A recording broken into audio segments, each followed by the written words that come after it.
جو کہ وہ بھی سنت میں نہیں ہے برسی. اور مجھے یہ لگتا ہے کہ یہ برسی جو ہے میں نے انڈین موویز میں بھی دیکھا ہے کہ شاید وہ ہندو کلچر سے آیا ہے یہ برسی کا کانسیپٹ جو کہ اسلام میں نہیں ہے. ایسی بہت چھوٹی چھوٹی ایسی چیزیں ہیں جو میں نے نوٹس کی ہے اور جو مجھے تعجب ہوا ہے کیونکہ وہ میرے ملک میں نہیں ہوتی اور نہ ہی جو ہے اس کا اسلام سے کوئی تعلق ہے یا کوئی اس کے حوالے سے کوئی حدیث ہے جو اس کو انڈورس کرتا ہے. ایسا کچھ نہیں ہے. اور اس کے علاوہ جو ہے ویڈنگ میں فائرنگ جو ہوتی ہے جو اس کے حوالے سے میں نے پہلی ویڈیو میں ذکر کر چکی ہوں، اس کا ذکر کر چکی ہوں کہ کیا واقعہ ہوا تھا میرے ساتھ جب وہ، کیونکہ میرے سسرال کے گھر جو ہے جہاں رہتے تھے وہ ایک ویڈنگ ہال سے قریب تھا تو فائرنگ ہوئی تھی، بارات تھی کوئی. تو میں بہت ڈر گئی تھی کیونکہ مجھے نہیں پتا تھا کہ ایسا ہوتا ہے. تو مجھے بہت ڈر لگا ہے اور میں سمجھی کہ مطلب واقعی کوئی فائرنگ ہوتی ہے، سڑک پہ فائرنگ ہوتی ہے. تو میں گھبرا گئی تھی کہ ایسا کیا ہو رہا ہے، کیوں فائرنگ ہو رہی ہے. تو بعد میں مجھے سمجھ میں آیا کہ یہ بارات میں فائرنگ ہوتی ہے. نیکسٹ پوائنٹ یہ ہے joint family system. Joint family system کے حوالے سے میں نے پازیٹیو جو چیزیں ہیں وہ میں پریویس ویڈیو میں ذکر کیا ہے. اس ویڈیو میں جو مجھے جوائنٹ فیملی سسٹم کے حوالے سے جو مجھے ایک نیگیٹو بات لگتی ہے وہ ہے پردے کے حوالے سے. یہ بات جو ہے میں نے ایک ویڈیو میں دیکھی ہے جو کہ ساحل ادیم کی ویڈیو تھی وہ. تو مجھے نہیں پتا کہ آپ لوگ ساحل ادیم کو جانتے ہیں. اس کی ایک ویڈیو تھی پردے کے حوالے سے اور اس میں ایک عجیب نیا کانسیپٹ لے کے آئے ہیں جو کہ جوائنٹ فیملی سسٹم کو بھی ساتھ لے کے آ رہے پردے کے حوالے سے. تو وہ کہہ رہے تھے کہ وہ گھر کے اندر کا پردہ الگ اور گھر کے باہر کا پردہ الگ. یہ کانسیپٹ جو ہے یہ پتہ نہیں کہاں سے لے کے آئے ہیں کیونکہ اسلام میں ایسا کچھ نہیں ہے کہ گھر کے اندر کا پردہ الگ اور باہر کا پردہ الگ. پردہ ہوتا ہے. پردے کے کانسیپٹ میں صرف محرم نامحرم کا کانسیپٹ ہوتا ہے. محرم کے سامنے کون سا پردہ ہونا چاہیے یا نہیں ہونا چاہیے اور نامحرم کے سامنے کیسا پردہ ہونا چاہیے. بس یہی کانسیپٹ ہے، یہی ڈفرینس ہے کہ سامنے والا محرم ہے یا نامحرم ہے. تو یہ کانسیپٹ جو ہے مجھے بہت ہی عجیب لگا ہے سن کے. اس ویڈیو میں جو دیور ہے وہ محرم نہیں ہے. تو جیسے آپ باقی لوگوں کے سامنے پردہ کرتے ہیں، جو باہر کے لوگ کے سامنے پردہ کرتے ہیں وہی پردہ آپ کو جو ہے وہ دیور کے سامنے بھی کرنا چاہیے اور کزنز کے سامنے بھی کرنا چاہیے. یہی اصل چیز ہے. شاید کچھ لوگ ایسے بھی ہیں پاکستان میں جو اسلامی شریعت کے حساب سے جوائنٹ فیملی سسٹم میں رہتے ہیں، ایسا کہ ہر فیملی جو ہے الگ پورشن میں رہتی ہے، اس طرح جو ہے وہ خواتین پردے میں رہتی ہیں. تو یہ چیز جو ہے یہ اسلام کے شریعت کے مطابق ہے. ایک منظر جو کراچی کے شہروں میں، مجھے نہیں پتا باقی شہروں میں کیا ہوتا ہے یا نہیں ہوتا کیونکہ میں گئی نہیں ہوں، میں نے صرف کراچی کو دیکھا ہے. تو وہاں پر جو ہے بجلی کے تار جو اس طرح الجھے ہوئے ہوتے ہیں اور بہت بری طریقے سے جو ہے وہ ہوتا ہے. مجھے سمجھ میں نہیں آیا کہ ایسا کیوں ہوتا ہے. اور میں نے کچھ انڈیا اور شاید انڈیا میں بھی ہوتا ہے، سنگاپور یا نوٹ سنگاپور، شری لنکا میں بھی ہوتا ہے اس طرح کہ بجلی کے تار اس طرح بہت واضح طریقے سے ہوتے ہیں اور بہت الجھے ہوئے ہوتے ہیں. تو ایسا کیوں ہوتا ہے؟ مطلب پاکستان میں انڈر گراؤنڈ جو الیکٹرک کیبلز جو ہے وہ انڈر گراؤنڈ کیوں نہیں ہوتے؟ ایسا کیوں ہوتا ہے پاکستان میں؟ کیونکہ یہ ایک تو دیکھنے میں بھی برا لگتا ہے، بہت برا لگتا ہے. اس کا جو ہے وہ پورے جو محلہ ہے وہ بہت ہی برا لگتا ہے ان تاروں کی وجہ سے. اور اس کے علاوہ جو ہے یہ خطرہ بھی ہوتا ہے. مطلب جب بارش ہو رہی ہو اور کوئی تار کٹ جائے، نیچے گر جائے تو اس کا بہت خطرہ ہوتا ہے، بہت بڑا خطرہ ہوتا ہے.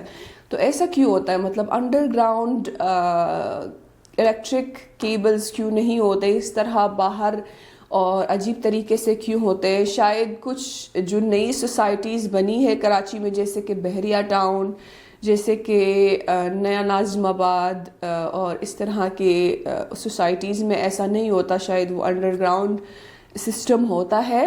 نیکسٹ پوائنٹ از لڑکیوں کو گنجا کروانا۔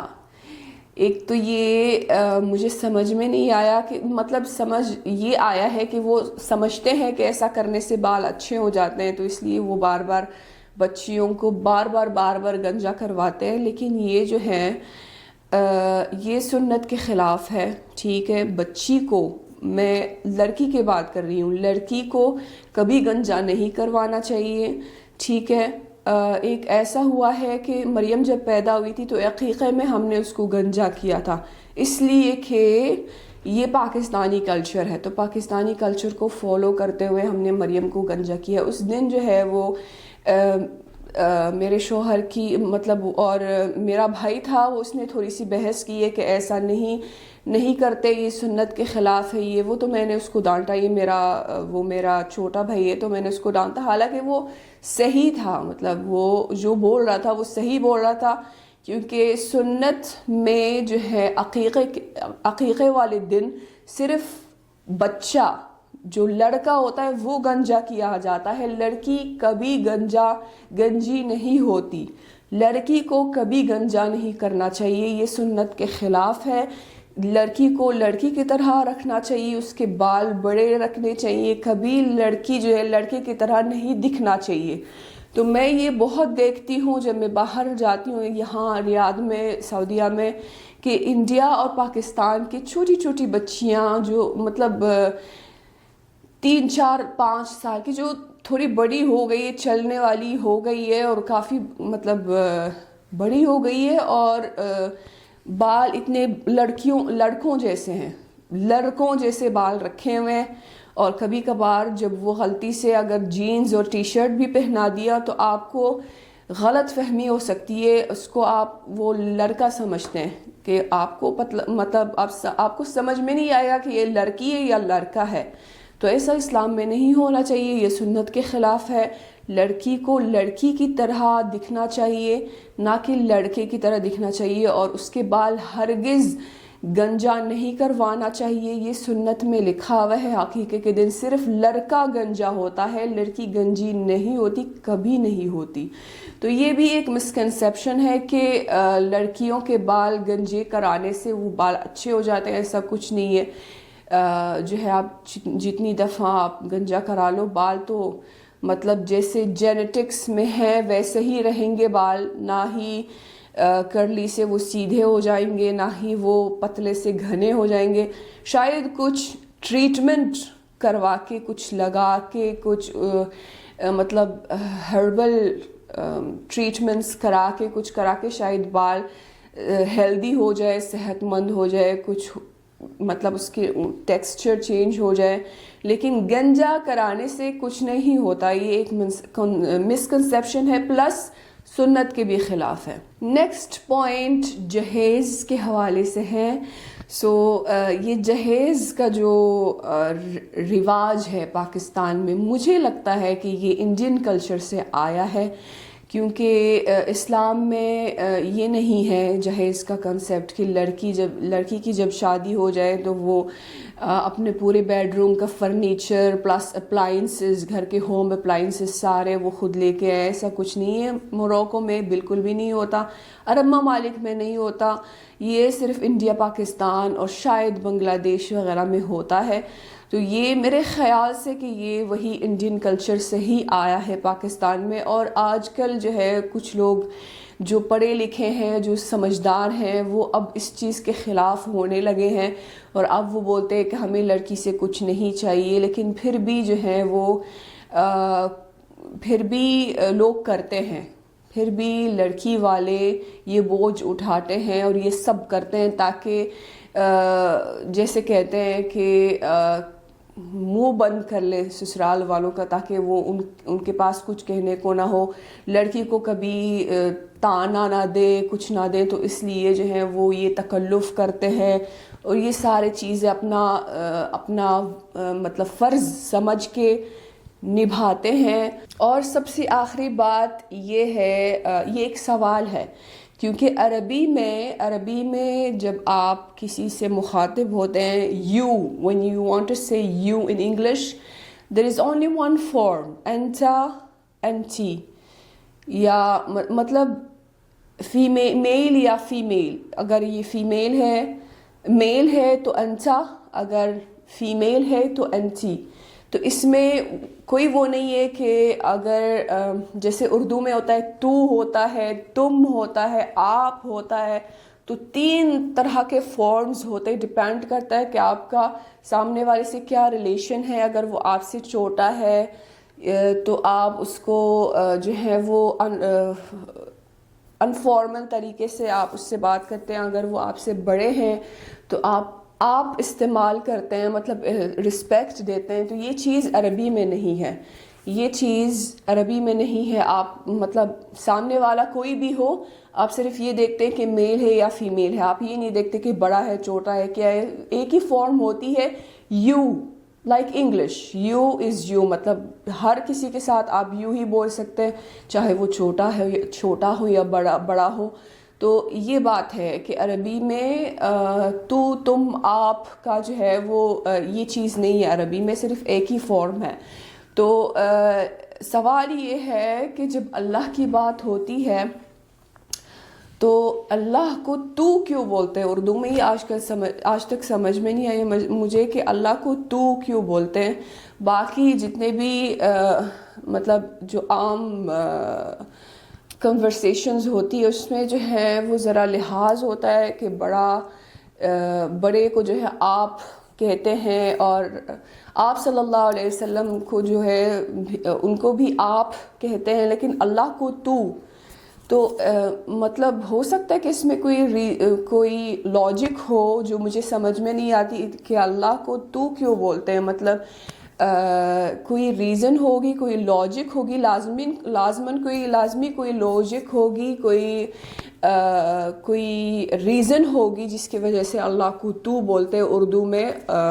تو یہ چیز مجھے سمجھنی ہے، تو آپ پلیز کامنٹس میں لازمی بتائیے گا مجھے، کیونکہ جب تک مجھے یہ سمجھ میں نہیں آئے گا، یہ ریزن سمجھ میں نہیں آئے گا، یہ لاجک سمجھ میں نہیں آئے گی، تو مجھے تھوڑا عجیب سا لگتا ہے کہ اللہ کو اور تو استعمال ہوتا ہے. مطلب کیونکہ جیسے میں نے بولا ہے کہ عربی میں یہ چیز نہیں ہے. اللہ کو یا آپ کسی سے بھی مخاطب ہوتے ہیں تو ایک ہی فارم ہوتا ہے انتا. تو یہ نہیں ہے کہ آپ کس سے بات کر رہے ہیں اس لحاظ سے آپ ڈیسائیڈ کریں گے کہ آپ کون سا لفظ استعمال کریں گے. یہ چیز نہیں ہے عربی میں.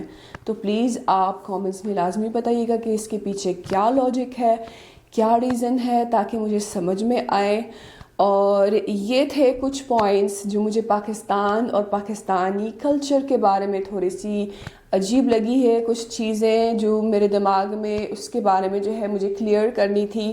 آئی ہوپ کہ میں نے اس ویڈیو میں کچھ غلطیاں نہیں کی ہے، کچھ کسی کو برا نہیں لگا ہوگا. میں ایز اے فارنر، جیسے میں نے کہا کہ میں ایک اور کلچر سے آئی ہوں، میں کسی اور ملک میں پلی بڑی ہوں، تو میری جو بیک گراؤنڈ ہے وہ الگ ہے. تو اس لحاظ سے جو ہے میں کسی اور اینگل سے جو ہے شاید میں چیزیں دیکھتی ہوں. تو جو مجھے لگتا ہے میں نے اپنی رائے شیئر کی ہے. آپ اس کے بارے میں کیا سوچتے ہیں پلیز کامنٹس میں لازمی بتائیے گا. اینڈ اگین آئی ہوپ کہ کسی کو بھی کسی بھی بات پر برا نہیں لگا ہوگا. تو اگر آپ نے وہ پریویس ویڈیو نہیں دیکھی جس میں میں نے چیزیں بتائی ہے کہ کون کون سی چیزیں مجھے پاکستان کے بارے میں اچھی لگتی ہے، تو وہ لازمی دیکھ لیجئے گا. پلس اس سے پہلے جو ویڈیو میں نے بنائی تھی اس کے بارے میں کہ میرا پہلا وزٹ پاکستان کے کیسا رہا، وہ اگر آپ نے نہیں دیکھا تو لازمی دیکھ لیجئے گا اور اپنے قیمتی رائے ضرور شیئر کیجئے گا.